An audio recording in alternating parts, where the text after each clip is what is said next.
नमस्कार दोस्तों, मैं हूं भारती पाटनी। स्वागत है आपका मेरे चैनल तकदीर ग्रहों से में। तो दोस्तों, आज मैं नवरात्र के विषय में आपको एक वीडियो बना करके दे रही हूं। तो नवरात्र 13 अप्रैल से शुरू हो रहे हैं और 21 अप्रैल तक ये चलेंगे। तो दोस्तों, मैंने सोचा नवरात्रि के उपलक्ष्य पे मैं एक वीडियो बनाती हूँ।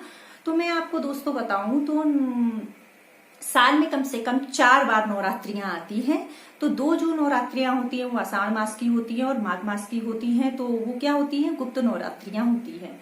और जो चैत्र मास की होती है और शारदीय मास की होती है वो नवरात्रियों का अपना विशेष महत्व होता है। तो ये जो इस बार जो 13 अप्रैल से स्टार्ट होने वाली है वो चैत्र मास की नवरात्रि है। इसका अपना अत्यंत ही विशेष महत्व होता है। तो इस दिन माँ शेरा वाली घोड़े पे सवार होकर के आने वाली है और घोड़ा प्रतीक है ऊर्जा, शक्ति का, जोश का, साहस का। तो ये आपके अंदर जोश भर देगा, ऊर्जा भर देगा और साहस भर देगा। तो आपको अत्यंत ही शुभ फल प्राप्त होंगे। तो अगर शुभ मुहूर्त के विषय में बताऊं तो नवरात्र में शुभ मुहूर्त कब है? तो शुभ मुहूर्त 5:24 से 10:14 तक चलेगा। अगर जो लोग अपना पूजा करते हैं तो इस समय के दौरान आप पूजा पाठ कर सकते हैं। अत्यंत श्रेष्ठ फल प्राप्त होते हैं अगर आप शुभ मुहूर्त के दौरान पूजा पाठ करते हैं तो। और कुछ लोग घट स्थापना भी करते हैं। तो स्पेशली मैं उन्हीं लोगों को बताने वाली हूँ कि घट स्थापना कैसे करते हैं। तो जो समय है 5:24 से 10:14 तक, उसी टाइम के दौरान आप कलश लीजिए। कलश चाहे स्टील का हो, तांबे का, पीतल का या मिट्टी का हो। आप उसे एक दिन पहले ही साफ सुथरा पोंछ पाछ के रख लें। फिर दूसरे दिन आप शुभ मुहूर्त के बीच में ही कलश को लाइए। आप उसको क्या कहते हैं, उसके कलश को जहां रखते हैं उसके नीचे चावल बिछा लेते हैं। कलश में आप कलश के ऊपर कलावा बांध के फिर उसके ऊपर एक स्वास्तिक का निशान बना लें। फिर 5, 7 या 9 या 11 की मात्रा में आम के पत्ते लें, उनको पोंछ पाछ के आप कलश के ऊपर रख दें। फिर एक मौली, केवल एक राउंड आपको देना है आम के पत्तों के ऊपर, और आम के पत्ते के ऊपर भी आपको स्वास्तिक का निशान बना लेना है। फिर क्या करना है, आपको कलश को शुद्ध करने के लिए आप उसमें सुपारी डाल सकते हैं, हल्दी की गांठ, सिक्का डाल दें, पुष्प डाल दें और गंगा जल डालने के बाद आप उसे पानी से भर करके जहां पे आपने चावल बिछाया कलश को स्थापित कर दें। तो इस तरीके से कलश की स्थापना की जाती है। और अगर आपको क्या कहते हैं, आपने अखंड दिया जलाया है तो आप घर को कदापि भी छोड़ करके ना जाएं। अखंड दिए के लिए आपको बार बार उसमें तेल डालने की जरूरत पड़ेगी। अगर आपने घी का दीपक जलाया है तो घी डालने की जरूरत पड़ेगी। तो इस दौरान आप नवरात्रि के 9 दिन कहीं भी ना जाएं और आप अपना अलग एक बिस्तर बना सकते हैं जिसमें आप ब्रह्मचर्य का पालन करते हुए उसमें आप सोएं और अपना अखंड दिया जलाएं। नवरात्रि के विशेष में अगर मैं आपको बताऊं कि माता भवानी को क्या क्या पसंद है, तो माता भवानी को लाल रंग बहुत पसंद है। आप लाल रंग के वस्त्र चढ़ाइए, चुनरी चढ़ाइए, कुमकुम चढ़ाइए, सिंदूर चढ़ाइए, पुष्प चढ़ाइए। माता भवानी अत्यंत प्रसन्न होंगी और आपको आशीर्वाद देगी। इन दिनों अगर माता भवानी को क्या नहीं चढ़ता है इसका भी आपको विशेष ध्यान रखना पड़ेगा। तो माता भवानी को इस दिन आंवला मत चढ़ाइए, तुलसी का पत्र मत चढ़ाइए क्योंकि तुलसी का पत्ता माता भवानी को नहीं चढ़ता है। दूर्वा जो घास होती है वो भी नहीं चढ़ती है माता भवानी को। दूर्वा घास मत चढ़ाइए। और आक और मदार का एक पुष्प होता है वो भी आप कदापि ना चढ़ाएं। अगर आपको पता है तो आप तो बिल्कुल भी ना करें। हाँ, अगर आप भूलवश चढ़ा देते हैं उसकी बात दूसरी है, लेकिन अगर आप जान गए हैं तो आप तुलसी का पत्र, आक का पुष्प और दुर्वा घास और आंवला बिल्कुल न चढ़ाएं। इस दिन आप भिक्षुओं को दान दें। जरूरतमंद अगर आपके दरवाजे पे आ गया तो उसे खाली हाथ ना जाने दें। कन्याओं को आप रुष्ट ना करें, कन्याओं को प्रेम दें, स्नेह दें, महिलाओं का सम्मान करें, सात्विक भोजन करें, प्याज व लहसुन ना खाएं। तो ये छोटी छोटी चीजें हैं जो आप ध्यान में रख करके आप अपने व्रत को और भी अच्छा बना सकती हैं। 9 दिन का लोग व्रत रखते हैं। अगर आपकी शारीरिक क्षमता नहीं है तो आप सुबह शाम अच्छी तरीके से पूजा पाठ करके भी इसका फायदा उठा सकते हैं। और सप्तमी, अष्टमी, नवमी में महिलाएं कन्या पूजन करती हैं तो आप कन्या पूजन भी कर सकते हैं। इससे भी श्रेष्ठ फल की प्राप्ति होती है। और अगर मैं 13 अप्रैल के दिन पंचांग की बात करूं तो इस दिन 13 अप्रैल को क्या है, शुक्ल पक्ष है, प्रथमा तिथि है, योग विश्वकंभ है, करण बालव है, और चंद्र जो नक्षत्र है वो अश्वनी है, सूर्य नक्षत्र रेवती है, लग्न मीन है, और संवत्सर जो है प्लावा है, और जो योग है वो विश्वकंभ है। और इसी टाइप से पंचांग है आपका।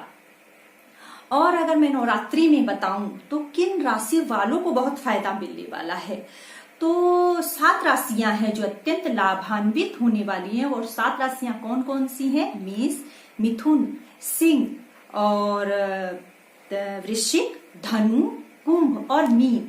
ये 7 राशियां विशेषकर लाभान्वित होने वाली हैं, क्योंकि बृहस्पति ने 6 अप्रैल को अपनी जो नीच की राशि है यानी कि मकर राशि को छोड़ते हुए कुंभ राशि में प्रवेश कर रहे हैं। चूंकि बृहस्पति नीच की राशि में था, मकर राशि में था, तो अभी तक सुपरिणाम नहीं दे पा रहा था, उतने अच्छे परिणाम नहीं दे रहा था, तो वो कुंभ राशि में आ गया है। तो मेष राशि के लिए, मिथुन राशि के लिए, सिंह राशि के लिए, वृश्चिक, धनु और कुंभ और मीन राशि वालों को अत्यंत शुभ फल प्रदान करने वाला है। मेष राशि वाले जातकों के लिए अगर मैं बताऊं तो मेष राशि के 11वें भाव में बृहस्पति संचरण करेगा, तो 11वें भाव में संचरण करेगा तो 11वें से दृष्टि डालेगा, तीसरे में दृष्टि डालेगा, पंचम में डालेगा और सप्तम में डालेगा। तो तीसरे से संबंधित आपको बहुत फायदे मिलेंगे, जैसे आपके छोटे भाई बहनों से संबंधित चीजों में आपको फायदा मिलेगा, छोटे भाई बहनों से संबंध अच्छे हो जाएंगे, आपके पराक्रम में वृद्धि हो जाएगी।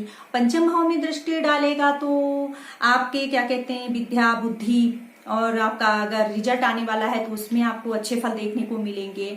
और संतान से संबंधित आपको अगर कोई दिक्कत हो रही थी, मनमुटाव चल रहा था, कोई भी ऐसी समस्या थी जो संतान से संबंधित थी, तो उसमें भी आपको फायदा देखने को मिलेगा। और आपकी 9वीं दृष्टि बृहस्पति मेष राशि में सप्तम भाव में पड़ रही है, तो दाम्पत्य जीवन अच्छा हो जाएगा। दाम्पत्य जीवन में अगर परेशानियां चल रही थी तो वो परेशानियां आपकी दूर हो जाएंगी।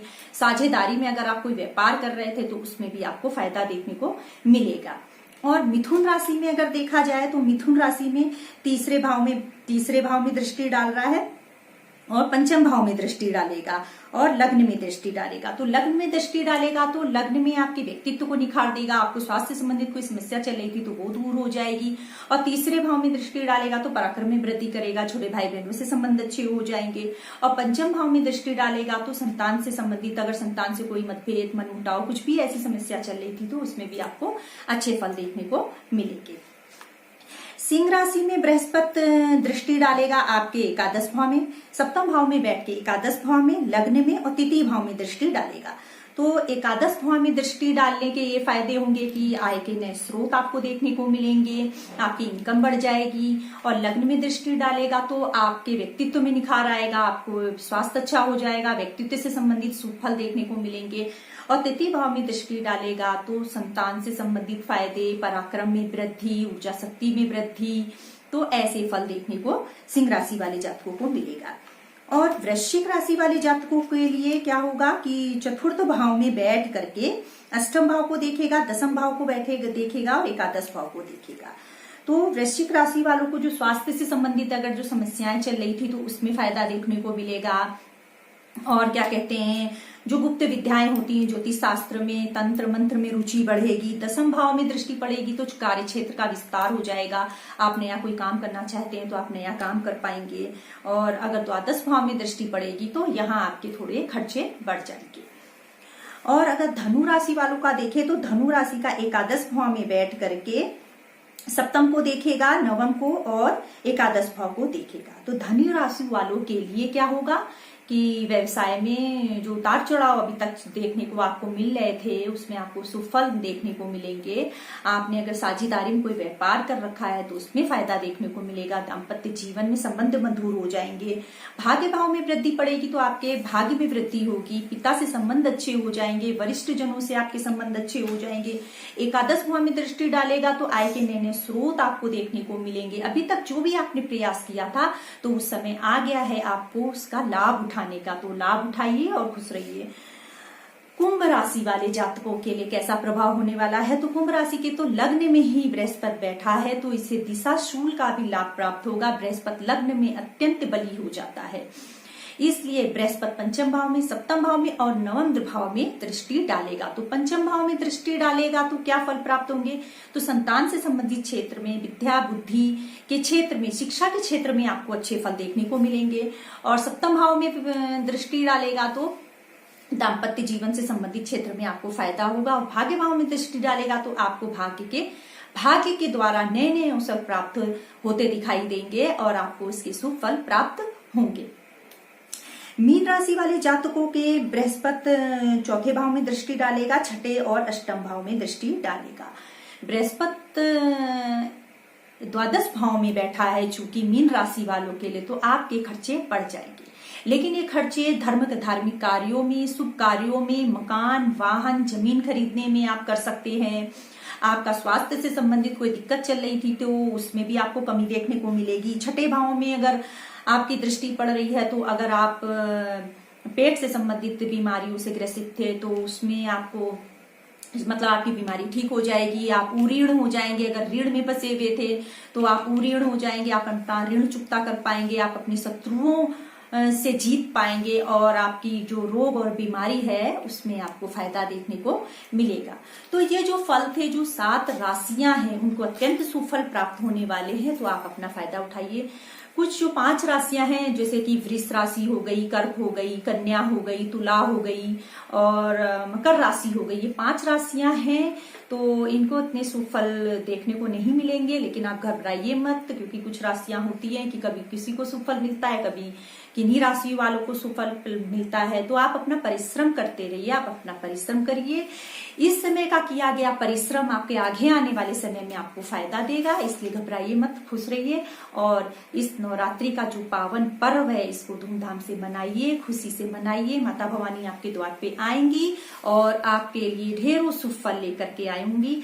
इसी उम्मीद के साथ मैं अपना शब्दों को विराम देती हूँ और मिलती हूँ आपसे अपने नेक्स्ट वीडियो के साथ। नमस्कार।